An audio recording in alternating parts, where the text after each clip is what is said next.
Welcome back to the ProSource podcast. I am sitting here with Jeff Rosner. He is a Trade Pro member at ProSource of Huntsville, Alabama. He's also the owner and founder of Artisan Wood, Tile, and Stone.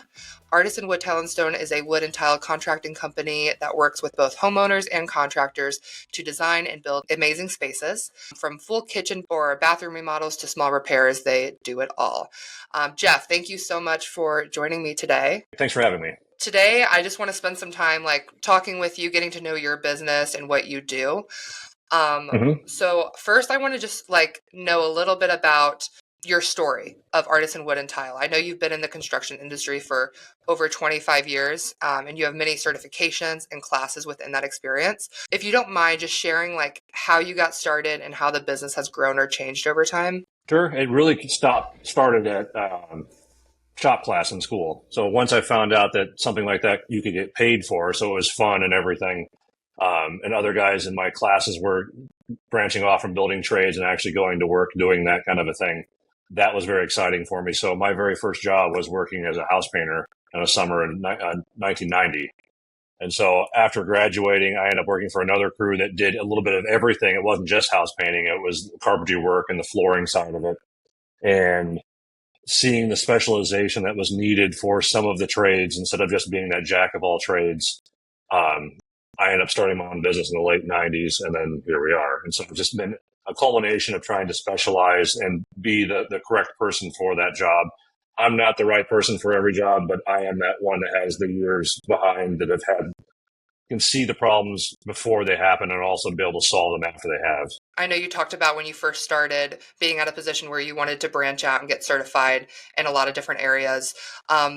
When would you say was that turning point for your business where you ended up growing exponentially? It was really during specialization, because much like the crew I was working for, I learned a lot of this. Originally, I tried to market myself as that guy that does everything. But when it comes down to it, you're not going to hire a roofer that also plasters. You want a plasterer, you want a roofer. And so the year I started just saying I did one thing, and at the time was flooring, my business tripled.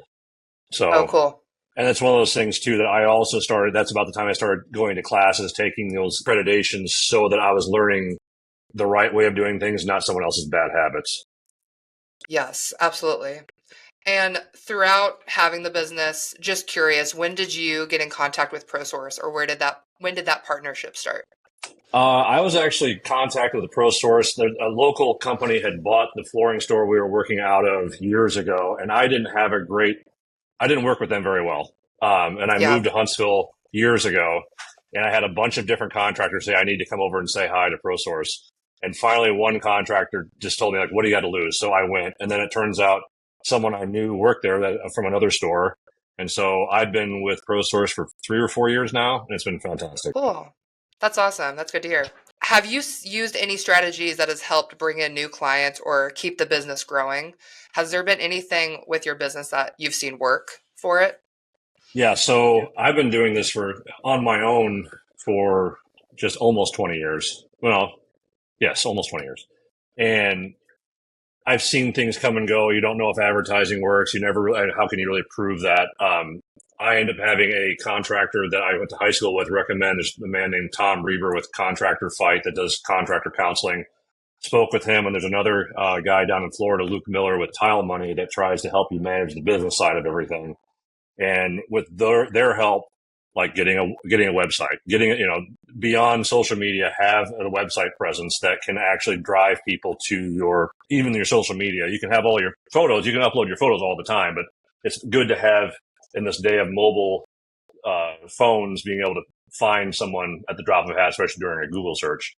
And then dumb things like lettering your truck. I never wanted to have my truck lettered. And then Tom told me, he's like, what are you doing? You're wasting your time. What if the neighbor wants something done and they see that they're getting it done there? I've gotten a lot of projects just from having the truck lettered.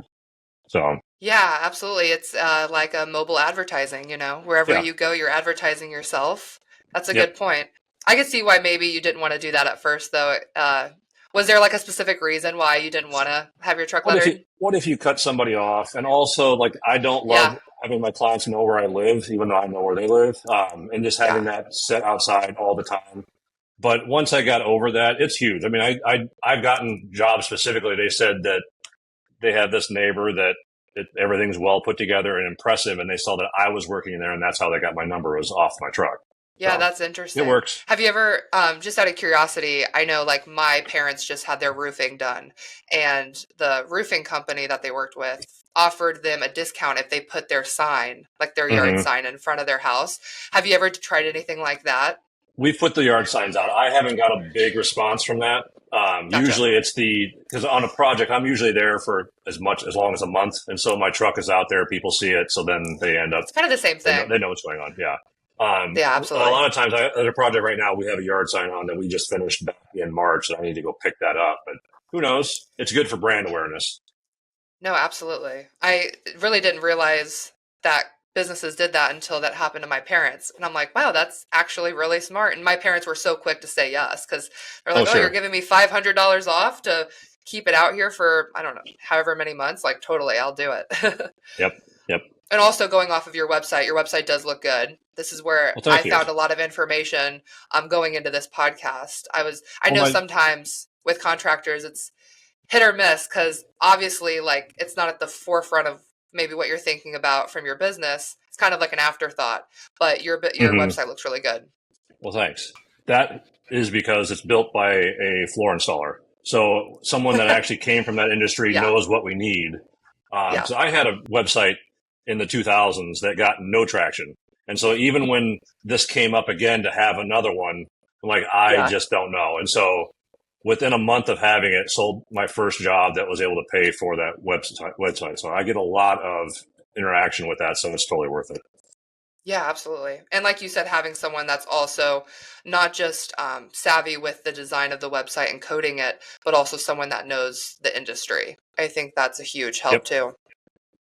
And he does Um, another s- one. There's another guy in town that has a similar website, and he keeps ours separate. He makes them look separate so that we cool. don't have it, a cookie cutter situation of we do the same thing. Here's what I do. We both have one offs for ours, so it's not like you're going through and having something that someone else has. No, absolutely. So your name says it all, wood, tile, and stone. I'm curious, out of Hmm. those three, do you have a favorite that you like to work with, or maybe one that challenges you in the best way? I'd rather work with wood. I love woodworking, but challenging wise, it's definitely art and stone because that's just Gotcha. the rules are constantly changing with that, especially in the building requirements today. Wood has not really changed much outside of if you're talking about the refinishing and things, the chemicals with that, but actually building with wood has not changed for a very long time. Whereas tile, it is constantly changing, whether you have shower systems or stonework outside the masonry side of everything, it is constantly changing. The mortars that we're allowed to use and state of code are different. And a lot of guys that are doing this all the time don't even realize that codes have changed in the last couple of years. We've talked about this already. You do a lot of everything. Is there anything that you don't do or anything you've had to say no to recently that you can share about? We don't do plumbing. We don't anything that's not in our HVAC. Those things we don't do Hmm. that. Mostly because we can't. It's not our business license, and then also have that professional that does that for a living do that. And that way, if Yeah, there is a leak, you have someone that's going to show up at 3 o'clock in the morning and fix it. It's not going to be me because I don't know what the problem is. And so yeah. knowing your place, but being that I started out a house painter and drywaller, I do a little bit of everything, but I don't advertise. I do everything. Gotcha. Yeah, I think it could be difficult too if you are someone that does everything, being well versed in all of those different areas. I feel like that could be very overwhelming and maybe And having the even correct tools discredit. for all that. Yes. And it could even discredit maybe some of the services you provide because they are so specialized. I feel like maybe Yes. homeowners are like, are you sure you know everything about everything? But Right. having some specialized niches can probably help your credibility in that sense. Yep. What are clients asking for the most these days, are you seeing? Well, here, shower building, and that ends up snowballing into a whole bathroom and shower repairs. We are plagued with improper shower building here. Even with brand new homes, the housing market has boomed here, and houses are going up so fast. And there are guys that shouldn't be installing showers. Basically, you're trusting your tile installer to build a plumbing fixture that's watertight, and they're failing from the beginning. And so we are coming in and fixing those showers when they're in a brand new house. And so Yeah. I would say 30% or more of my business is doing repairs on already built showers. Especially with houses coming up so quick. I always see all these like cookie cutter homes and they all look the same in these suburbs, but it's Hmm. crazy how fast they pop up. Like I think all the time the quality can't be, obviously Right. it's not the same as it was 30 years ago when you were building a home. That's interesting. Yeah, I could definitely see that happening. You actually just mentioned it. Bathroom remodels are huge. What kind of challenges do you typically see in those outside of the showers, and how do you help homeowners work through them? Are you seeing anything else that's kind of a struggle for them? Well, it's something that homeowners don't even think about. Every major system is all inside that room. So you've got your HVAC, you've got plumbing, you have electrical, and then you're going to all of that in usually a small space. And then you're trying to keep all of that under control and then trying to keep all that warm air out of that room as fast as we get it out as fast as possible, and then try to make it pretty. Depending on the needs of the client, we can do zero entry if they're trying to do a stay at or age at home situation, or they just don't want a more luxurious walk in for their shower. We can redo layouts, we can move walls and things. It just kind of depends on every project has its own challenge. It just kind of depends on how bad the house is. We did one a couple of years ago. I was talking to my plumber, and as I was talking to him, I just fell straight through the floor. And so that was a challenge. And so Yes. every house, and there are issues with every house, but usually we can, in a newer house, it's more of we're doing a facelift. We're not doing a gut and rebuild situation. Yeah. Wow. Yeah, that's immediately a challenge when you fall through the Yep. floor. We were talking about your website. I also saw on your website that you offer radiant heat systems, Mm-hmm. which I was intrigued with. I don't really know anything about that, but I know I've seen them online. They're increasingly popular. Can you break down like how those systems work, just maybe surface level, and then whether homeowners usually ask for that up front, or is that something that after working with you, they learn more about them and they're eventually asking them throughout Sure. the project? Well, there's two types. There's the one that has a water and a boiler, and then there's the other Okay. that it's wired, so it's electrical. We don't offer the work with the water. We do the electrical. Gotcha. So you've got two different types. You've got 240 and 120. So depending on how the amperage is with that, you can tie into the electrical box, and then you essentially have a glorified toaster under your wood or underneath your tile floor. Some customers are love them and they're looking for them, and so I get that call. But also, we'll bring them up in the middle of a remodel because while everything's tore up, this is the time to add it. And we had a client that was a great client that we just added it to it. We were already doing everything, and they have come back several times saying we didn't think we wanted this, and now it's our favorite part of the house is having that warm tile floor. So That is really um, cool. they're fantastic, and it's one of those things. That even if you don't use it, it's a selling point when you sell the house that you've got heated floors. Yes, absolutely. It's definitely, it seems like a luxury item, but I feel like as technology improves and how popular they're getting, it's becoming a little bit, would you say it's becoming more normal or um, Yeah, you're seeing more, a lot yeah. more. Yeah, and we've been installing them for over 20 years, and we're doing a lot more of them now than we did 20 years ago.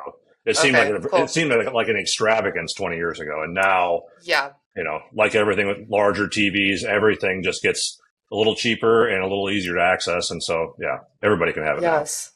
Cool. So when thinking about trends in home design, how do you keep up with the changes in the industry and how quickly those pivot? Have you seen any trends or innovations that have changed how you work with your business? Continuing education, taking classes is huge. Going to expos that when I was early in my career, I wasn't going. I would go to the National Hardware Show and just seemed like a fish out of water. Like there was just so many vendors and felt like the vendors didn't want to talk to me. But now, like I just attended Coverings a couple weeks ago, which was the biggest tile expo in Yeah. America. Get to network with all those guys. It's nice to see people and know you're not an island, what you're doing, and then having all that contact. But seeing the trends, homemade or the handmade tiles are getting huge right now. So you've got that variance of craftsman, old world look with things. Um, and also, like I work with Scotty at ProSource, and we work hand in hand. And so she's on top of that way more than I am. I'm aware of it, but that's her job all day. So she keeps me in line with some of that. And so it's Cool. difficult. Some of the new trends trying to keep tile looking correct, Yeah. trying to make it look less manufactured, but still not having issues where the tiles are sticking out with lippage and everything, or too big of grout lines. And So it can be a challenge sometimes, even with new trends come and go. Yeah, I could definitely see that. When you're working with a client on the design side of things, what's that collaboration look like? Do you help them with picking out materials and laying out the space? Do you bring them into ProSource? Do you send them into ProSource without you, or how does that look? It depends on the customer. Some customer wants me to do everything, and they'll Okay. go like, "I saw you do this one bathroom. I love that. Let's do that." And so we can mimic that. Otherwise, I'll send a customer to ProSource and tell them to talk to my client or my contact Scotty, and she sets up everything, walks them through everything, and it's very seamless that way. Nice. Sometimes they want me there to hold their hand. I can do that as well. It's not a big deal because I always want to know, especially even once Scotty goes through and picks things out with them. I want to be able to give final approval because I can foresee issues. Like for Yeah. say, if someone really likes penny round tile, they may not know how big of a pain it is to keep that tile clean because that's a lot of grout. So it's just things that, as awesome as it sounds, think about 5 years after that decision with the maintenance and everything. Yeah. So kind of just gauging how the client is and if they Yep, want you to be we can super be as involved or hands on not. as they want. Yeah, that's cool. You're a Trade Pro member at ProSource of Huntsville. Can you share a bit about like what that relationship has been like? I know you have a good contact now. When you first started with ProSource, was it with Scotty right away, or did that relationship kind of evolve as you got more comfortable with ProSource? So actually, my contact there, the first person I met at our store was Chris, that was the former manager, and so he was Okay. my go-to guy. And then he had to move away due to family issues, and so he handed me off to Scotty. And then we got talking and realized we've known each other from a decade ago, and so Oh everything's gone wow. very well with that. So It helps when you're so comfortable with someone that you're working with. yes, It makes makes it it easy. so much easier. The shorthand of everything is great, and she knows what I need and know. Like she's fantastic. It helps to have someone that's been doing it this long because having done this for 30 years, dealing with a salesperson that could have been selling cars or copiers last week and then will not be in the flooring industry a year from now is really annoying. And Yeah. knowing that who I'm talking to is in this industry, is not going anywhere, is fantastic. What is one project that you've done recently that stands out to you? One that maybe was like rewarding for you or just fun to do? The craziest one we've done lately, we did a 1930s private detective office for a local author. And so we turned his writing room into a detective's office. And so we had to make everything because you just can't buy all of the trim we needed off the shelf. We had to make the parquet floor. We had to make the insets for everything. We actually, all the trim I had to mill in our shop. And then he sourced all of the hardware, like the uranium glass and everything, and the light fixtures and things. But that was a labor of love. It is insane. And then he found this antique door from a college. We went and got it. We had to modify it to fit the space and everything. And then we had it lettered just like a private detective's office for him. So It's that was cool. really fun. That is very unique. I'm sure Yep. that really was fun to do, especially as you're just working with some of the more cookie cutter designs and Yeah. improvements. That's a totally different ball game. Looking at your website and just searching you on Google, I noticed you have amazing online reviews. How do you continue with being in this business for so long? How do you continue to keep that level of satisfaction across all the different types of projects and clients that you have? I know that can be a struggle too. The biggest thing, someone told me this a few years ago and it didn't really resonate until I never really thought about it this way. Managing expectation, letting Yeah. people know what's going on, knowing what they're expecting, and just trying to find that space. So we're trying to meet or exceed their expectations. And so the idea is that if you're going to tell them you're going to be there at 9 o'clock today, and I'll text you a half hour before, do that. Like just Yeah. your word is your bond. And so you hire me. I was at your house. I'm the one doing the work at the house. There's not a lot of miscommunications outside of other trades we have to hire to, and usually we will show up on the job to make sure that um, they're not there alone, so that there's Yeah. that level of I don't know these people, and so a lot of it is, Yes. and also being available. When people hire me, a lot of times I'm 6 months out, and so we've had conversations for months before the job even starts, and so we already usually have a rapport, and so that helps a lot. But the managing expectation thing is the littlest thing no one talks about, but that is the secret sauce to keeping a happy customer. No, and I think that's even across all industries and services. I mean, I remember when I was a server at a restaurant, my number one thing I always did was with the person sitting at my table, I would walk them through like, hey, your appetizer is on the way by the, just keeping that constant Yep. communication. Because if you're at a restaurant and you don't talk to your server and you're wondering where your food's at, you're gonna get like anxious, you're gonna get mad, you're gonna get impatient. And I imagine it's kind of the same thing with what you do is just keeping that communication. Communication is key. Yep. Absolutely. I couldn't agree more. So if any homeowners that are listening to this, if they're thinking about starting a tile or a stone project, what is your best piece of advice to make sure things go smoothly for them? Get a lot of pictures, especially the nice thing with being online, you can find all Yeah, sorts of examples.